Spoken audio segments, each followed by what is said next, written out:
Good morning बच्चों। आज हम कक्षा 8वीं में इतिहास का अध्ययन करेंगे। इतिहास का चौथा अध्याय, भारत में प्रथम स्वतंत्रता संग्राम। भारत का प्रथम स्वतंत्रता संग्राम, इसका भाग 2 अध्ययन करेंगे।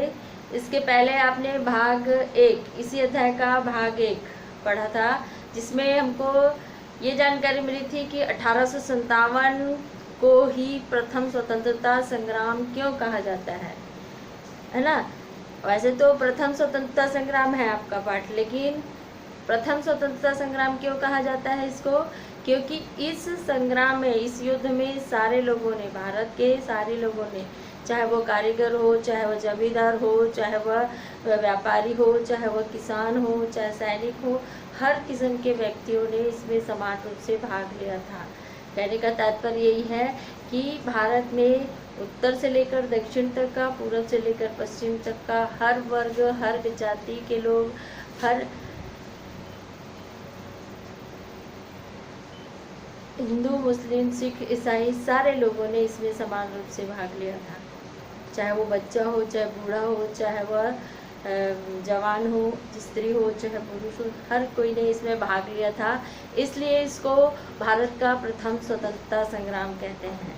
इसमें हम लोगों ने पढ़ा था कि किस प्रकार से इसमें किसानों की स्थिति खराब हुई थी, जमींदारों लोगों ने किस प्रकार से लोगों पर अत्याचार किया और जमींदारों का भी पद छीन लिया गया था। तो उसके बाद से सन 1857 की क्रांति का आरंभ हुआ था। तो इस आंदोलन में हम लोगों ने आंदोलन का जब शुरुआत हुआ उसके बारे में पढ़ेंगे कि इसमें हम लोगों ने किसान के बारे में, किसान में असंतोष कैसे फैला, सैनिकों में असंतोष कैसे फैला, व्यापारियों में किस प्रकार से असंतोष था, कारीगरों में किस प्रकार से असंतोष था, और ये सारे लोगों ने मिलकर विद्रोह किया और यही 1857 का प्रथम स्वतंत्रता संग्राम कहलाया। इसमें सबसे पहले देखेंगे इसमें जिन लोगों का असंतोष था, वो असंतोष में ही एक है असंतोष का दावानल। असंतोष का दावानल इसलिए कहा जाता है क्योंकि इसी समय से प्रथम स्वतंत्रता संग्राम का युद्ध प्रारंभ हो गया था। और इसमें देखेंगे सबसे पहले 29 मार्च 1857 में की बात है, जिसमें कलकत्ता के निकट बैरकपुर में फौजी थाना का परेड चल रहा था। फौजी थाना में सैनिकों का परेड चल रहा था, जिसमें यहाँ पर सैनिकों को एक कारतूस दिया जाता था जिसे मुंह से खींचकर उसे उपयोग किया जाना था। तो इसी में जो मंगल पांडे था, इसमें भारतीय सैनिक था मंगल पांडे, और यहाँ का जो अंग्रेज सैनिक अधिकारी था वो था ह्यूसन। जो अंग्रेज अधिकारी ह्यूसन ने मंगल पांडे को कारतूस दिया जिसका नाम था एनफील्ड राइफल, जिसे मुंह से खींचकर उसका उपयोग करना रहता था। और इस कारतूस में गाय या सूअर की चर्बी लगी हुई होती थी, जिसके कारण से इनके धर्म भ्रष्ट होते थे। इसलिए मंगल पांडे ने इस कारतूस को उपयोग करने से मना कर दिया। फिर जो ह्यूसन था, ह्यूसन ने उसे आदेश दिया, लेकिन फिर भी उसने उसका कहना नहीं माना। इस पर ह्यूसन ने गुस्सा आया और उसी समय मंगल पांडे ने ह्यूसन की बंदूक को छीनकर उसी के ऊपर गोली चला दी, जिससे अन्य सैनिक लोग ने भी मंगल पांडे के ऊपर हावी हो गया और उसे उसके ऊपर गोली चलाए। और यहीं से प्रारंभ हो गया 1857 की क्रांति का प्रथम युद्ध जो शुरुआत था। वो देश के अन्य सैनिक यहाँ पर छावनियों में विद्रोह, यह जो विद्रोह था जंगल में जैसे आग लगती है ना, उसी तरह से पूरे भारत में धीरे धीरे फैलने लग गया था। फलस्वरूप 10 मई 1857 की मेरठ छावनी में पूरी भारतीय पलटन ने विद्रोह कर दिया था और उसने जेल में बंद अपने साथियों को वहाँ से छुड़वाकर दिल्ली की ओर प्रस्थान करने लगे थे। जितने भी सैनिक थे जो जेलों में बंद थे उन लोगों को वहाँ से छुड़वा दिया, और वहाँ से और जगह जगह से सारे सैनिक जो थे, जितने भी लोग थे, वे इस युद्ध में समान रूप से, मतलब इस क्रांति में समान रूप से भाग लेना प्रारंभ कर दिया था। खबर पाकर दिल्ली छावनी के भारतीय सिपाही भी इन सैनिकों के साथ आकर मिल गए। मुगल बादशाह यहाँ बहादुर शाह जफर से नेतृत्व संभालने को कहा गया था। और देखेंगे इसी में विद्रोह का जो प्रमुख केंद्र था वो कौन कौन सा केंद्र था। विद्रोह का प्रमुख केंद्र था जिसमें शीघ्र ही विद्रोह में आग, जैसे जिन क्षेत्रों में बहुत तेज गति से ये विद्रोह फैला हुआ था वो कौन कौन से क्षेत्र थे। उत्तर प्रदेश, मध्य प्रदेश, बिहार, पटना, झारखंड, दिल्ली, छत्तीसगढ़, मध्य प्रदेश, ये सारे जगहों में मतलब एकदम ये जो क्रांति थी, ये युद्ध था, ये सारे सैनिकों में आग की तरह फैल गया था। सैनिकों द्वारा प्रारंभ किए गए इस विद्रोह में स्थानीय किसान, कारीगर, जमींदार और व्यापारी, ये सारे लोग शामिल थे। और इसी में देखेंगे ये जो विद्रोह का प्रमुख केंद्र, तो आपको समझ में आ गया कि विद्रोह का प्रमुख केंद्र कौन कौन सा था, जिसमें दिल्ली था, छत्तीसगढ़ था, मुंबई, मद्रास था, और उत्तर प्रदेश है, बिहार है, झारखंड है ना। ये सारे क्षेत्र थे जो इन क्षेत्रों में इनका प्रमुख केंद्र कहलाया। अब देखेंगे विद्रोह का नेतृत्व किस प्रकार से किया गया। शीघ्र ही विद्रोही सेना ने दिल्ली पर अपना अधिकार जमा लिया और दिल्ली के विद्रोह का नेतृत्व सम्राट बहादुर शाह जफर के हाथ में था। और उसने यहाँ पर देखेंगे किंतु इसका संचालन वहाँ का जो सेनापति था बैरम खान, वो कर रहा था। इसके कारण से यहाँ पर देखेंगे कानपुर, लखनऊ में, अवध में इसमें बेगम हजरत महल और कानपुर में नाना साहब तथा तात्या टोपे जो थे उन लोगों ने, झांसी में रानी लक्ष्मीबाई और बिहार में कुंवर सिंह रुहेलखंड में यहाँ पर अहम जो भूमिका था उन लोग वहाँ का नेतृत्व संभाल रहे थे। और छत्तीसगढ़ में जो थे वो हनुमान सिंह, जो कि हनुमान सिंह और वीर नारायण थे, और वीर नारायण सिंह थे जो अंग्रेजों के विरुद्ध विद्रोह किया था।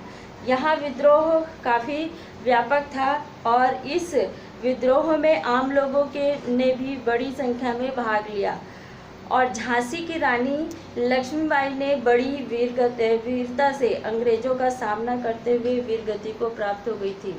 जो ये युद्ध हुआ था उसमें झांसी की रानी लक्ष्मीबाई जी थी, वो अंग्रेजों से लड़ते लड़ते वीरगति को प्राप्त हो गई थी। इसी प्रकार से कई सारे ऐसे क्षेत्र थे जहाँ पर अंग्रेजों ने अपना आधिपत्य स्थापित कर लिया था। इस प्रकार इन्होंने आम जनता को विद्रोह के विरुद्ध विद्रोह में जो भूमिका थी उन लोग का, उसमें उन लोगों का विद्रोह करने की प्रेरणा दी थी। आप देखेंगे छत्तीसगढ़ में विप्लव इसमें है रायपुर जिले में बलौदा बाजार के पास जो था, इसमें सोना खान नामक स्थान था। सोना खान के जो जमींदार थे वे कौन थे? वीर नारायण सिंह। जब इन लोगों को उस समय पता चला कि जब भारी अकाल पड़ा हुआ है और लोग भूख के मारे मरने लगे थे, तो उस समय जो वीर नारायण सिंह थे उन्होंने वहाँ पर के जो व्यापारी थे, व्यापारियों के गोदामों में रखे हुए अनाज, जो इकट्ठे रखे हुए अनाज थे, उसको सारी जनता पर बांट दिया। और सारी जनता पर बांटने के कारण से जो व्यापारी था वो अंग्रेज अधिकारियों से क्या कर दिया, शिकायत कर दिया इनके खिलाफ, और जिसके कारण से अंग्रेज सैनिक इनको खोजने लगे थे। और इसी के विद्रोह के कारण से इनको पकड़ लिया गया था। और 1 दिसंबर सन 1857 को अंग्रेजों की सेना के साथ वीर नारायण सिंह का मुकाबला हुआ और अंग्रेजों ने सोना खान के पड़ोसी देवरी के जमींदार से मदद मांगी और उसी की सहायता से पाकर अंग्रेजों ने वीर नारायण को गिरफ्तार कर लिया था। और इसके बाद रायपुर लाकर दिखावे के आधार पर उस पर मुकदमा चलाया गया और फिर उसके बाद 10 दिसंबर सन 1857 को वीर नारायण सिंह को फांसी दे दी गई थी। तो ये था छत्तीसगढ़ में किस प्रकार से प्रथम स्वतंत्रता संग्राम जो था वो किस प्रकार से फैला। अब इसके बाद देखेंगे यहाँ पर हर क्षेत्र में तो ये 1857 की क्रांति आग की तरह फैल चुकी थी। और उसी में देखेंगे शहीद वीर नारायण सिंह का त्याग और बलिदान व्यर्थ नहीं गया। और रायपुर फौजी थाने में यहाँ पर इसमें मैगनीज लश्करी तथा हनुमान सिंह राजपूत थे। और 18 जनवरी 1858 को उसके सिडवेल नामक अंग्रेज की सैनिक अधिकारी की हत्या कर दी गई। और उसी से फिर से रायपुर में यहाँ पर इसी तरह उन्होंने रायपुर के स्वतंत्रता संघर्ष का जारी रखा और अंग्रेज ने हनुमान सिंह के साथियों को भी गिरफ्तार कर दिया था। और अंत में जाकर हनुमान सिंह को भी फांसी दी गई थी। और इसमें बहुत सारे जो नाम दिए हुए हैं, डॉक्टर शिव नारायण है, गुलीन है, अब्दुल अहमद है, पन्ना लाल है, माता दीन है और बिरहू तथा ठाकुर सिंह, ये अकबर, ये जितने भी थे ये छत्तीसगढ़ के प्रथम स्वतंत्रता संग्राम में भाग लिए थे। ये इसमें प्रथम स्वतंत्रता संग्राम जो इसमें था, इसमें सारे लोगों ने भाग लिया था, लेकिन फिर भी ये जो स्वतंत्रता संग्राम था वो असफल रहा। ये असफलता के प्रमुख कारण क्या थे? असफलता का प्रमुख कारण तो एक तो था कि भारतीयों के पास अस्त्र शस्त्रों की कमी थी। दूसरी बात है, इसमें कोई सेना का नेतृत्व करने वाला जो था वो सक्षम नहीं था। और ये जो क्रांति थी ये समय से पहले भी क्या हो गया था, इसकी शुरुआत कर दी गई थी, जिसमें जैसे कोई भी काम हम करते हैं तो उसके लिए नियम योजनाएं बनाते हैं, उसको शुरू करने के से हमको सफलता मिलती है। किंतु ये क्रांति क्या थी, इसमें किसी प्रकार की योजनाओं का बनाना ही था, शुरुआत ही की गई थी। किंतु ये जो क्रांति थी ये समय से पहले भी प्रारंभ होने के कारण से यह क्रांति असफल रहा। तो हम देखेंगे कि इसकी असफलता के प्रमुख कारण इसमें कौन कौन से दिए हुए हैं। 1857 के विद्रोह में भारत में व्यापक भूभाग से हुआ, किंतु अंग्रेजों की सत्ता का अंत करने की सफल नहीं हो सके थे। इसी कारण से यहाँ पर विद्रोहियों के बीच में केंद्रीय नेतृत्व का अभाव था और विद्रोहियों के पास पर्याप्त मात्रा में हथियार भी नहीं थे। इस समय में शिक्षित वर्ग एवं अधिकारी रजवाड़े विद्रोह शामिल नहीं हुए थे, जिसमें कई सारे ऐसे लोग थे जो योग्य थे, लेकिन फिर भी इसमें लोगों ने भाग नहीं लिया था क्योंकि ये अंग्रेजों के पक्ष में थे। जैसे पढ़े लिखे लोग थे, राजा रजवाड़े के लोग थे, इन लोग। यह विद्रोह भारतीयों के लिए एक प्रेरणादायक के लिए हुआ था। इससे भारतीय जनता में राष्ट्रीयता की चेतना, मतलब राष्ट्रीयता की भावना जागृत हुई थी। भले ही यह क्रांति में हमको असफलता मिली थी, किंतु एक सबसे ज़्यादा फायदा ये हुआ था कि इस युद्ध के बाद पूरे भारत में जितनी भी जनता थी इसमें राष्ट्रीय चेतना की भावना जागृत हो चुकी थी। अब उनके मन में ये था कि हम भारत की स्वतंत्रता को आगे रखकर युद्ध करेंगे या फिर उसका उन लोगों का ये उद्देश्य होगा कि हम अपने भारत को आज़ाद करवा के रहेंगे। इसके बाद देखेंगे 1858 का भारत सरकार अधिनियम। 1858 में जो भारत सरकार ने जो अधिनियम लागू किया था वो भारत की नाराज प्रजा को शांत करने के उद्देश्य से इंग्लैंड की महारानी विक्टोरिया ने 1 नवंबर सन 1858 में एक घोषणा पत्र जारी किया था, क्योंकि उस समय जो 1857 की क्रांति थी वो तो इतनी अधिक मतलब इतने सारे लोग मारे गए थे, जिसके कारण से भारतीय जनता बौखला गई थी। और उसको शांत करने के लिए इंग्लैंड की जो महारानी विक्टोरिया थी उन्होंने भारतीय लोगों के लिए एक घोषणा पत्र जारी किया था 1 नवंबर सन 1858 में।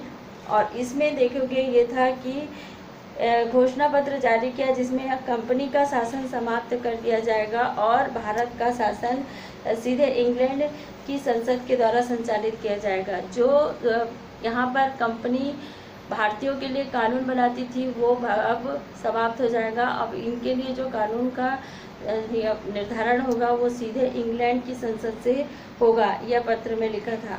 भारतीय जनता के धार्मिक एवं सामाजिक पहलुओं के प्रति हस्तक्षेप की नीति नहीं अपनाई जाएगी। मतलब उसके उन लोगों के लिए जो धर्म के लिए या सामाजिक कुरीति उसके लिए जो कानून बनाया जाता था वो अब नहीं बनाया जाएगा। ये सबसे बड़ा प्रस्ताव रखा गया था अधिनियम के अंतर्गत। हस्तक्षेप की नीति अपनाई गई और अहस्तक्षेप की नीति अपनाई गई। प्राचीन परंपराओं का संरक्षण एवं सम्मान का आश्वासन दिया गया था और सैद्धांतिक रूप से रानी विक्टोरिया की घोषणा पत्र बहुत महत्वपूर्ण था। और अब गवर्नर जनरल वायसराय कहा जाने लगा था, जो ब्रिटिश संसद के प्रतिनिधि के रूप में भारत का प्रमुख प्रशासक होता था। जो यहाँ पर का गवर्नर जनरल होता था वो अब वायसराय के नाम से जाना जाने लगा और ये यहाँ का प्रमुख प्रशासक के रूप में शासन करना प्रारंभ कर दिया था। तो बच्चों, इसमें हम लोगों ने 1857 की क्रांति क्यों हुई थी और इसमें हमको असफलता क्यों मिली, और उसके बाद असफलता के बाद जो अधिनियम लागू किया गया था भारतीय जनता को शांत कराने के लिए, इसके बारे में हम लोगों ने अध्ययन किया। तो भाग 2 में आपको इसी के बारे में पढ़ना है। आप इस पुस्तक को अच्छे से अध्ययन करोगे ताकि आपको हर छोटी से छोटी बातों की जानकारी अच्छे से मिल जाए, ठीक है। और प्रश्न उत्तर इसका आपको मिल जाएगा। इसके पहले आप पुस्तक को अध्ययन करके उसमें से जो छोटे छोटे प्रश्न हैं उसको निकाल कर अपनी कॉपी में लिखेंगे और मुझे भेजेंगे, ठीक है। Thank you.